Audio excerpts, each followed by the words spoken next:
When it comes to Breath of the Wild, what would you say the biggest problem in the game is? Some may say that it's too short. Ha ha ha. Others may point out the Hetsu Korok Seed mission, which ha ha ha ha ha. And some may even say that with such a game that is so amazing, it raised the bar exponentially for every other game in the series and every Nintendo property, therefore making no other game as good as Breath of the Wild. That is a problem.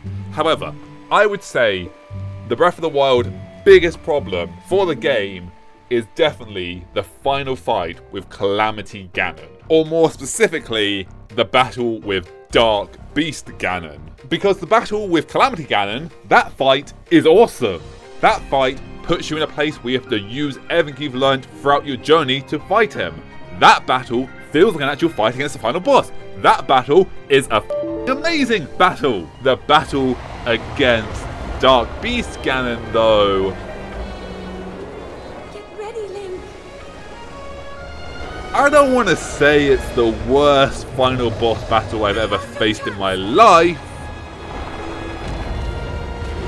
Actually, no, I do want to say that, because yeah, it is. Especially for a game series as in touch with the game that it made as Zelda. Dark Beast Ganon feels like you went to this, like, world's greatest restaurant. Like, actually, not just like, we are the world's best restaurant, come here, come take pictures and promote us kind of crap.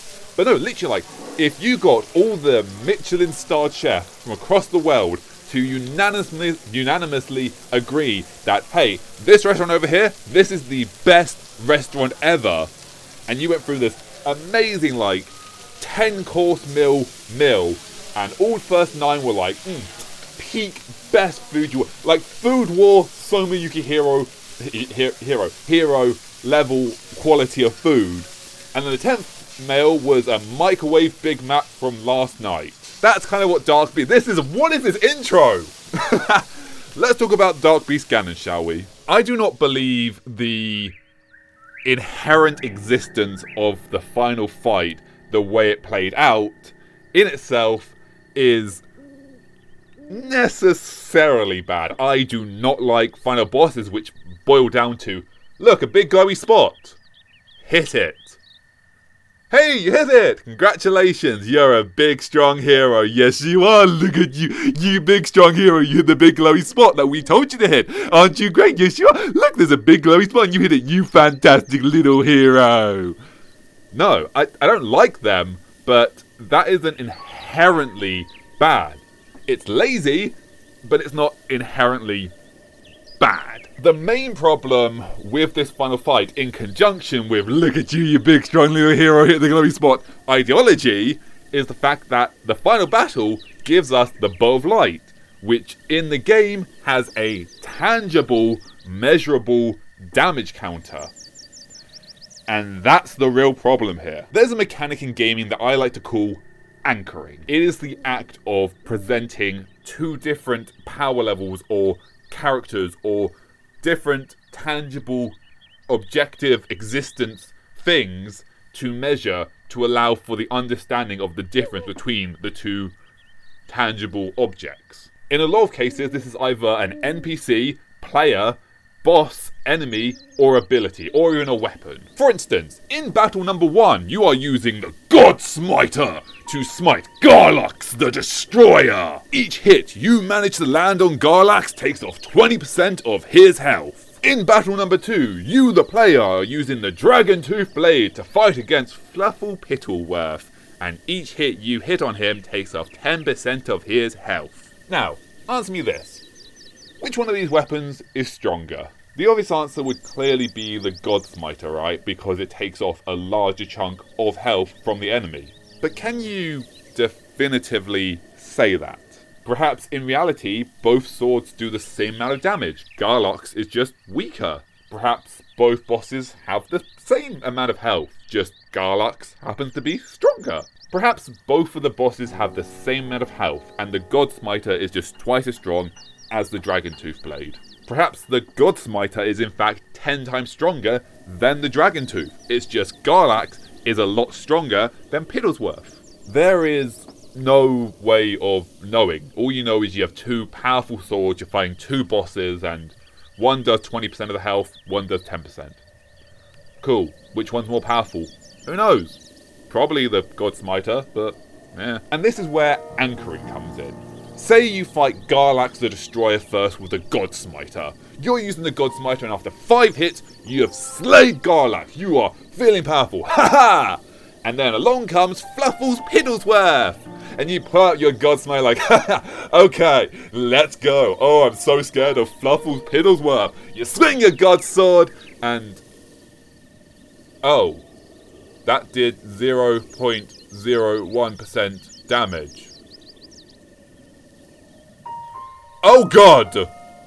Luckily, look! It's the Dragon Tooth Blade! That's totally in my hand right now!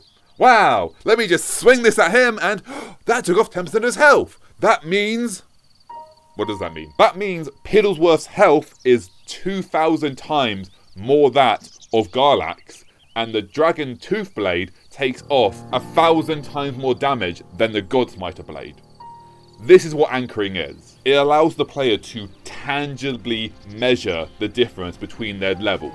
In another video of mine, I talk about Kingdom Hearts 358 and how that game absolutely nails it when it comes to anchoring. And don't worry, this is still a video about Breath of the Wild. Just there's a lot of stuff I've got to get through first before I can talk about that in order to lay the road for Breath of the Wild. Okay? Okay. Just to quickly recap what I said in my video about Kingdom Hearts, which I guess spoilers for a 15-year-old game at this point, and also Kingdom Hearts is very convoluted that I could make something up right now and it'd probably be a correct spoiler. I could say in the game after the first game, that's before the second game, that's 3 games after the 5th game that takes place before the first game, that's an alternate dimension to the 7th game that actually takes place before the first game, in which you're playing as a mirror swap version of Roxas, who is actually an evil twin of Sora, which is actually in disguise a Heartless that exists in the 11th game but is introduced in the 2nd game, which takes place after the 15th game. I would probably be pretty close to a true fact in that statement. Kingdom Hearts is crazy, man. Good game though. But at the end of the game, the final boss of the game you fight against as Roxas is Riku, a reoccurring character throughout the series. In order to defeat Riku to the extent that you do defeat him in the game, you need to land between 70 to 80 hits. I've tried my best to count it. It's in that rough ballpark. And while it's obvious that Riku is a powerful enemy and is a tangible threat against you, it's hard to understand how much of a threat he is compared to the other enemies you have fought in the game. That is, if the game hadn't done an absolute, not even 5-head move, a 6-head move before the big fight with Riku, where before you fight him, you get to fight against wave after wave of Neo Shadows, which are a variant of the Nova Shadows, which are extremely high-leveled, powerful enemies within the Kingdom Hearts games. When you are fighting them, they take between 40 to 50 hits to take out. However, in the case of this final battle, after you are dual-wielding both swords, don't want to say that on the internet, a extremely high-leveled enemy within the game that takes between 40 to 50 hits to eliminate.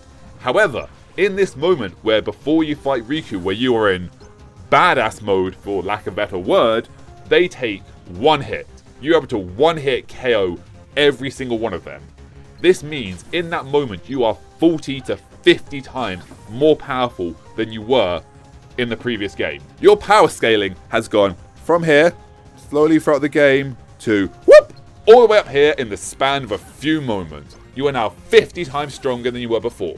Despite this, Riku is still a massive boss battle, taking, as I said, between 70 to 80 hits to defeat him, meaning Riku's power is that of 70 to 80 times more than Nova Shadow.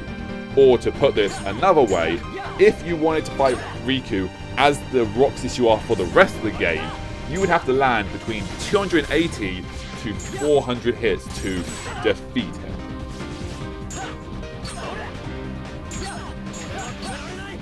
That is how you do anchoring. That shows a powerful enemy. That shows the correct way to do that. It presents a powerful enemy in the game and allows the player character to easily defeat them, to allow you to see that, oh, wow, I am incredibly strong. I am awesome. I am invincible. Hey, another enemy. Punch. Oh, I barely did any damage. Oh, this is a big boss fight. This is big bad fight. This is scary fight. Okay. So, about 10 minutes into a video about Breath of the Wild, let's talk about Breath of the Wild, shall we? In Breath of the Wild, there are 2 ways you can calculate the health of an enemy. Option 1, look at the damage that the weapon you're currently wielding does, then see how many hits it takes to actually defeat the enemy you're fighting, and then calculate if the sword has this much damage and it took this many hits to defeat the enemy, that means the enemy must have about this much health. This gives you a rough ballpark. And they said buying this at Comic-Con would be a waste of money. I've had this 10 years and it's finally paid off! I'm not a hoarder. Actually, it's probably like 13 years. I'm old. Or option 2, equip one of the Divine Beast helmets and it will tell you the exact health of each enemy.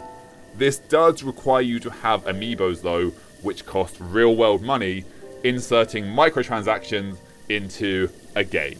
So, each has their ups and downs. I have a lot of amiibos. I wasted so much money. But they're pretty! Option 1 is very time consuming, but option 2 costs you real world money, so both have their drawbacks. However, even if you don't know the enemy's health, each weapon has a measurable and tangible damage counter where you can observe the power behind it. A bow that has 16 damage does twice as much damage as a bow that has 8, and it does half as much damage as a bow that has 32. This is just how maths works. So, if you had 2 bows, let's say, one with 100 damage and one with 96 damage, you could make a reasonable argument that the bow with 100 damage is more powerful than the bow with 96 damage, but only by about 4%. Realistically, if you were to shoot the bow at an enemy, this 100 would do 100% of the damage, whereas this bow would do 96% of the damage of the 100% bow. That's how numbers work, right? You're wrong. No, that's not how it works. Not in Breath of the Wild anyway. Because in Breath of the Wild, in the final fight with Dark Beast Ganon, you are given the Bow of Light. I should not sing, I am completely tone deaf. You're given the Bow of Light, which is a bow that has 100 damage. Hooray! And it does 1/8 of Ganon's health. However, my Savage Lionel bow with 64 damage with a 32 plus bonus of 96 does no damage to Ganon at all. Not even slightly less than the Bow of Light, just flat out no damage. But this is where Breath of the Wild sneaks, ever so slightly sneaks by on a technicality. Your Honor, I didn't stab him, I slashed him. Throw out this case. What did I slash him with? Well, this sword, of course. Wait, I think I've just incriminated myself. Finally, after 10 years, 13 years, no, 12 years, I can do maths. 11 years, I can do maths. This whole video is about math. It's finally paid off. I have it for a proper reason. This is Ichigo's sword from Bleach. I haven't watched Bleach. I think that's his right name, right? Sword! Back to Breath of the Wild, though. Breath of the Wild has the description of the bow saying, when fired by the hero, it fires arrows of pure light strong enough to oppose the calamity. So, yeah, even though the Savage Lionel bow only has 4 points less than the Bow of Light, it's not a magical, divine, godly given item to the Earth of Mortal Realms, so, you know, it's useless. But, speaking of damaging Ganon, how many times do I actually need to hit Ganon to be able to defeat him with the Bow of Light? If I remember correctly and look at my footage, it would appear that it's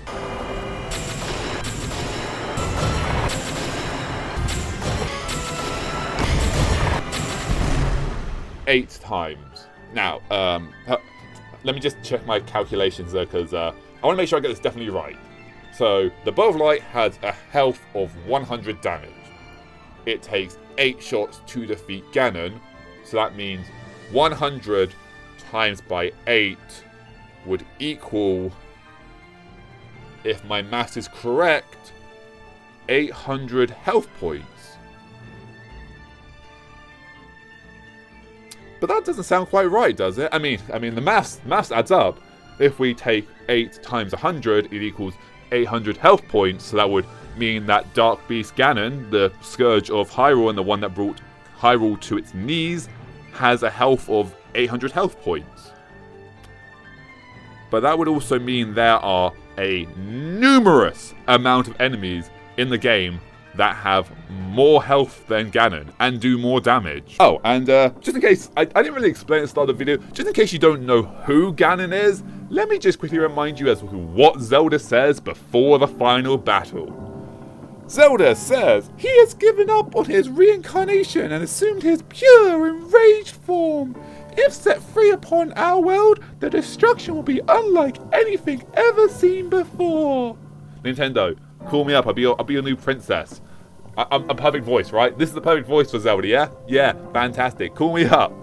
But yeah, doesn't that sound like a really big deal? Doesn't the devastation like we've never seen before sound like a massive, apocalyptic, end of world, humanity ending, life altering, population destroying event? Yeah, it does sound like that. But, alternatively, Ganon has a health of 800 health, so meh. To put this in perspective, Ganon, the literal embodiment of hatred, rage, and the calamity, has the same amount of health as a Blue Hinox, a Frost Talos, and a Magma Talos. And, quickly, let's also list off all the enemies in the game that are more of a threat than Calamity Ganon, the big bad boss who brought Hyrule to its knees. We have a Silver Lysalfos with 864 health. We have a Stone Talos with 900 health. We have a Black Hinox with 1000 health. We have a Stalox with 1000 health. We have a Silver Moblin with 1000 health. We have a Guardian Scout 3 with 1500 health. We have a Skywatcher with 1500 health. We have a Stalker with 1500 health. We have Guardian Turrets with 1500 health. We have Red Lynels with 2000 health. We have Blue Lynels with 3000 health. We have Guardian Scout 4 with 3000 health. We have White Lynels with 4000 health. We have Silver Lynel with 5000 health. And finally, we have Calamity Ganon, Ganon's first form, with 8,000 health. And also, just to put this in context, as Zelda said, he has given up on his incarnation. He has taken on his pure enraged form. He is no longer focused on returning to his humanity. Therefore, shouldn't that version be more powerful than the version that was also trying to reincarnate itself? Well, no, it's 10 times weaker. This is bad anchoring, because no matter how much the game claims Dark Beast Ganon is a threat, we can tangibly see that no, he's not really a threat. I mean, he'll shoot like a giant beam of death beam, but you just have to kind of step out of the way. Also, watch out, he's gonna step on me. Just give him like a minute. It's like that scene in Austin Powers where it's like, no! And the steamroller's coming and like, oh, we've got plenty of time. No. Oh no, it's a giant beam. Well, yeah, sure, it's a massive inconvenience if he gets to your village, but just keep moving, I guess. Live a life of an adventurer. Yeah. Who knows? And I don't accept the argument of, Ganon is a massive threat. He's only vulnerable because you have the Bow of Light. Otherwise, he's invincible. Because that's just lazy writing. That's playground logic. That's, nah, you couldn't tag me. I have my fingers crossed. See, you can't tag. You're right. Up, my fingers crossed. You can't tag me. No, I can't do it. I was on a timeout. I tagged you when I was in the game. Now I'm in timeout. You can't tag me. No, I can't tag me. No, teacher, miss. You tagged me when I was in timeout. Even though, yeah. That's what this is. But I'm not here just to bring up problems. Instead, I want to offer a solution to how this could have been fixed. And admittedly, I can kind of understand why they didn't do what I'm about to suggest, because it is quite complicated. It would take a lot of steps. It is a lot of hard work. So I'm going to try and lay it out as best I can. You may want to pay this video full attention. Maybe get a notepad. Maybe sit down and just like really pay attention, because this gets somewhat complicated. So, okay, right. You ready? You got your notepad? I'll give you a second. Okay, you got your notepad? Fantastic. Right. Okay. How to fix the final boss to make Ganon feel like a actual threat. First and foremost, the first step we need to do is to remove the damage counter from the Bow of Light. Second step,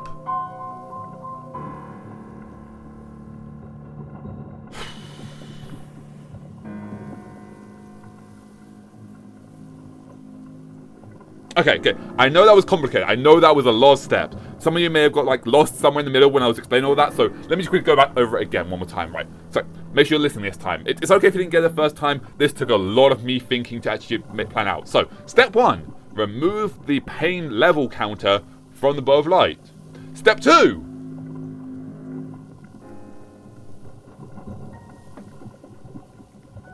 If you still can't follow along, it's fine. I'm not going to judge you. This is a judgment-free zone. Feel free to go back through that part of the video as many times as you need to make sure you can follow it. Seriously though, jokes aside, that would all it need to be. That's all you would need to do. Simply remove the power level from the bow of light. And that way, when Zelda said, "The threat he would pose would be an unseen to anything in this world ever before. I've been in hibernation for 100 years. I can't speak. What do I say? I say, if set free upon the world, the destruction will be unlike anything ever seen before," would be a situation that was actually true. Sure, the fact that the final battle is like, can you hit the big glowy spots like a big strong hero? Go and hit the big spots. Go on, the big glowy spots. We made them big and glowy so you can hit them. Can you hit them, you big strong hero? Yes, you can, you big strong hero. Especially after the final boss with Calamity Ganon, where you've just shown that you can be a powerful hero and use everything you have learned in the game to fight an enemy, is insulting. But if we ignore that for a second, even though the fight would still be over in 8 hits, in not having a tangible number of the bow of light where we know how much damage we are doing, this creates a much larger mystery in the battle. Because in not having a power level, we have no idea how much damage we are actually doing to Ganon. We are using the power of the bow of light, a device of divinity, in the hands of the chosen hero, in junction with the power of Zelda, who is the reincarnation of the goddess Hylia. Our bows could be doing a damage of 100, 1,000, 10,000, 100,000, a million, 10 million damage for all we know. We have no way of knowing. And subsequently, this would mean Ganon's health would be equal to 8,000, 80,000, 800,000, 8 million, or even 80 million health. And yes, the damage he would do would be understandable. In that situation, yes, if he set fear in this world, the pain that he would inflict would be unlike anything we'd ever seen before. That would be completely true. Because if you have 80 million health points, then yeah, you would be unstoppable. And only the bow of light that does 10 million damage per hit can stop you. And only if it's wielded by the true hero. Yes, that is an actual fight. Sure, it still hit the big glowy spots like a big strong hero that you are, you big strong hero. Yes, you are, you big strong hero. But still, if you're doing 10 million damage per hit, yes, that is a tangibly big fight. Still insulting, but, you know, still understandable. But in not having a number to ground the bow and Ganon's health into, this counterintuitively helps not anchor Ganon to an understanding of a power level. And therefore, we do not know that Ganon, the Calamity, the Dark Beast version of him, that is the one that would bring Hyrule to ruin, has the same amount of damage and health as a blue Hinox. Of course, this argument is also valid when it comes to the Master Sword, which you can actually use in the final battle to fight Dark Beast Ganon. However, the Master Sword, at its max power, has a damage of 60. Therefore, if you calculate 60 times 8, you get 480, is that right? Yes, 480, that's right. Quick maths. I'm brain. Me good, stop, me smart. That didn't help my case. But this would mean Ganon has a health of 480, which means there is a whole list of more enemies you can add to that stronger than Dark Beast Ganon list. The simple answer to this would simply be, when you fight Ganon, just make the number of the Master Sword disappear. This is the Sword of Evil's Bane, in the presence of evil. It could be like, yes, this sword has a power level of 60. What's that? Ganon says, whoa, it's powered up. Its power level is unimaginable now because we're fighting against Ganon. One swipe from here will do 60 million damage. How about that? Yeah, that makes sense. 8 little hits, 480 million damage. Me. That's understandable, right? Master Sword. And as soon as you defeat Ganon, you no longer need that quantifiable Master Sword power, and it goes back to being 60 damage. It just meh, stabby. But that's my opinion on the battle with Ganon. Trust me, there is a lot more Breath of the Wild video related stuff I want to talk about. For instance, this script I have been working on for nearly 3 years. As it's going up, it'll be over 3 years. The footage that you see in this video is from the 21st of November 2021. That's how long I've been working on this. This is part of a much bigger video, by the way. Like, this is like part of I think it's like 9 parts at this point. I've been working on it for so long, and it's never been finished. I'll get around to it eventually one year, but this part was done, so I was like, you know what, I might as well make this. This is not a specifically Zelda channel, it's just I end up having a lot to say about Zelda, so yeah, a lot of Zelda content on the near future, or in the future rather. But hey, in the new year, I got some fun videos about Ring Fit, that's coming up. I've got some other gaming video ideas I want to come up with, some fun things I want to talk about, and yeah. But if you want to step over that, you know what to do, hit those buttons down below. Thanks for watching, and I'll see you in the next video. See ya! I love The Legend of Zelda. I think the games are fantastic.